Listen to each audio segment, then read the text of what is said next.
और बात थी। ये भू कानून और उसकी बात तो हुई। राजधानी का क्या मामला हुआ? गैरसैंण अब तक क्यों नहीं बन पाई? आप लोगों ने, या आपका मतलब, मेरी आप सीएम रहे या दूसरे लोग, पूरी जो सरकार है बीजेपी कांग्रेस की, उन्हें लाखों करोड़ रुपए वहाँ खर्च किया है, कितनी भव्य इमारतें, वो क्या है? वो लोग जाते ही नहीं, वो कहते हैं ठंड लगती है। देखिए ये ना, क्या खेल है? जो भाजपा का नेतृत्व था उसमें जो उत्तर प्रदेश का प्रभुत्व था वो उसका दबाव था। और उस समय इन्होंने ये लास्ट मिनट चेंजेस थे, जो ये संपत्ति के बंटवारे में उलझाव और कल्याण सिंह बहुत गजब राजधानी को नहीं घोषित करना इत्यादि जो है, बल्कि हमारे दबाव में 60 का 70 तो क्या अडवाणी जी ने, लेकिन ये बात हमको मालूम नहीं पड़ पाई। मैं संसद में था उस दिन। मैं पार्लियामेंट तब कवर नहीं करता, लेकिन विजिटर्स गैलरी में, क्योंकि वो एजुकेटिव निर्णय होना था, उसका बिल में तो आना नहीं था उल्लेख, तो वो राजधानी का मामला उन्होंने लटका दिया। वो लटका दिया और हाईकोर्ट का किया, सारे उससे सारी चीजें जो है सारी चीजें गड़बड़ा गई। उत्तराखंड बनने के दिन ही से जो है, जो लोग कहते थे वो गलत नहीं कहते हैं, बनने के दिन ही जो है उसके हाथ पांव बांध दिए उसके ऊपर। तो आप अपने समय क्यों नहीं कर पाए? आपकी क्या मजबूरी थी? नहीं, हम आपके साथ सागी तारती थी, पूरा कौन मना करता? देखिए, 2-3, एक तो जिस समय मैं मुख्यमंत्री बना, मैं कोई स्वाभाविक मुख्यमंत्री यदि 2002 में बनता या 2012 में बनता तो दूसरी बात होती। हाँ, ये तो आपदा जब मुश्किल हो गई, संकट 2000 आपदा नहीं आती। हाँ, तो फिर मुश्किल। और यदि विजय बहुगुणा जी उसमें फेल नहीं हो जाते बुरी तरीके से, और पार्टी को ये डर नहीं होता कि केदारनाथ के नाम पर सारे देश के अंदर हमारे लिए जवाबदेही कठिन हो जा रही है और ये बड़ा सवाल हो गया है, हिंदुओं का मानस में ये बात बैठ जाएगी, तो मुझको मैं उत्तराखंड का मुख्यमंत्री नहीं बन पाता। बल्कि मुझे अच्छी तरीके से याद है, एक बहुत शीर्ष के नेता उस समय थे और दोनों जिंदा है अभी, उन्होंने तो मुझसे कहा कि यहाँ पर यार महामंत्री बन जाओ, तुम कैबिनेट मिनिस्टर हो, महामंत्री भी बन जाओ AICC के अंदर। और ठीक है, जब मैं भी यहाँ अपने को जमा हुआ महसूस कर रहा था, वाटर रिसोर्सेज मिनिस्ट्री के अंदर मेरे पसंद का विषय था और उसमें हम बहुत कुछ कर रहे थे। बल्कि नदी जोड़ वाला तो जो केन बेतवा वाला हुआ है, इसको तो आखिर तक मैं ही लेकर के गया। विरोध में कौन था फिर आपके लिए कि जो राजधानी न बने? मैं यही आ रहा हूँ आपके पास। तो 1.5 साल तो मैं आपदा से जूझता रह गया। तो उस समय इस कठिन मामले को हल करने का तो कोई वही नहीं था। तो हमने इतना किया कि मैंने कहा भाई वहां विधानसभा भवन का गठन करो और विधानसभा का सत्र बुलाओ।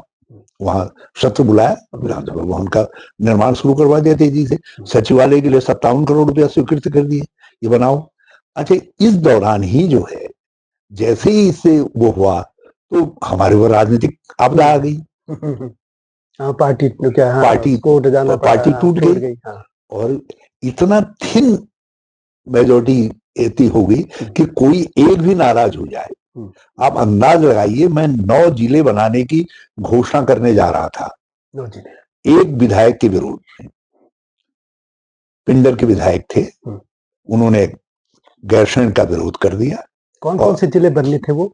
9 जिले, और हाँ 9 जिले नहीं बनाने, जिसमें गैरसैंण, रानीखेत, डीडीहाट के बाद कोटद्वार, काशीपुर, नरेंद्र नगर, पुरोला के बाद रुड़की, और एक यहाँ काशीपुर तो बोल दिया आपने। जौनसाट की तरफ होगा कोई? काशीपुर बोल दिया। हाँ, एक और रह गया कोई, टेहरी या उधर की तरफ है कोई? वो चमोली, उत्तरकाशी, रुद्रप्रयाग में तो नहीं, रुद्रप्रयाग बन चुका था तब ना। वो हमारे जो है, अरे ये क्या कहते हैं, ये इसको जब हम यहाँ से जाते हैं धुमाकोट से आगे। अच्छा, रिखणी खाल वाला? नहीं, रिखणी खाल नहीं। क्या जगह पड़ती है? नैनी डांडा है ना। धुमाकोट से आगे जाते हैं बिरूखाल का जिला। ये 9 जिले हमने हम घोषित करने जा रहे थे। तो मेरे एक साथी नाराज हो गए, उन्होंने स्पीकर साहब के पास गया, उनसे कहा कि मुझको इस्तीफा देना पड़ेगा, मेरे क्षेत्र में नाराजगी हो जा रही है। फिर एक दो विधायकों ने और कहा कि यदि ये जिले बनेंगे तो खैर उनको तो मैंने समझा दिया कि इनको हम कमिश्नरी बना देंगे ताकि वहां के बिजनेस पर असर न पड़े, तो वो तो समझ गए। लेकिन एक अंदर ये ऐसी हलचल हो गई और एकाध के बहुमत पे टिकी हुई सरकार क्या कर सकती थी। तो हम न जिले का निर्णय ले सके और राज्य विधानसभा का तो लोग उसका तो सवाल ही नहीं था। बल्कि हाँ, मैंने अनुसुईया प्रसाद मैखुरी जी को बुला करके कहा, मैंने कहा एक बात कर देता हूँ मैखुरी जी, इस समय इसको ग्रीष्मकालीन कर देता हूँ। हाँ, मैंने कहा इसमें मुझे डर है कि कोई बवंडर न हो जाए पार्टी में, मैं जो है इसको ग्रीष्मकालीन कर देता हूँ राजधानी को। तो उन्होंने कहा, उन्हें हाथ जोड़ दिए, उन्होंने कहा मैं हार जाऊंगा, इसी पर लोग बवंडर कर देंगे, बनाना है तो राजधानी बनाओ। Full flesh. हाँ, तो फिर मैंने कहा हम ऐसा करते हैं, राजधानी के उसको जो है कह देते हैं कि हम 2022 तक शिफ्ट कर देंगे, बना देंगे। और मैंने कहा 500 बेड ना 500 आवासीय भवनों की स्वीकृति की मैंने उसके साथ, और वो 57 करोड़ रुपया जो है सचिवालय के लिए स्वीकृत किया।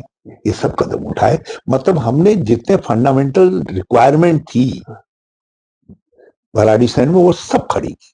अच्छा, में यूडा संस्था बनाई हमने टाउनशिप बनाने के लिए, जमीन वहां हमने वो कर ली, नोटिफाई कर दिया पूरे एरिया को कि कोई नहीं खरीद सकता, अब यहाँ वो बनेगा करके पूरा हमने मतलब सारे वो काम कर दिए।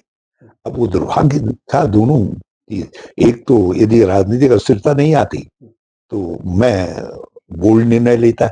ये थे हमारे साथ उत्तराखंड के पूर्व मुख्यमंत्री हरीश रावत जी। अभी उनके साथ बातचीत का और लंबा सिलसिला जारी रहेगा। अगली बार और इसमें वीडियो आएंगी, उसको भी देखिएगा, अपने कमेंट अवश्य लिखिएगा ताकि हम इस पे फिर रावत जी के सामने बातों को रखें कि ये लोगों ने ये बातें कही। तो जल्दी आऊंगा नई स्टोरी के साथ, तब तक नमस्कार। और मेरे दूसरे चैनल को हिमालय लोग को भी देखिएगा। नमस्कार। हिमालय पे पेड़ हो तो गीत गाएंगी नदियाँ, गीत गाएंगी नदियाँ। पेड़ों पे चिड़िया है तो गीत गाएंगी नदियाँ, पेड़ों पे चिड़िया है तो गीत गाएंगी नदियाँ। माँ की लोरी जैसे होते हैं नदियों के गीत।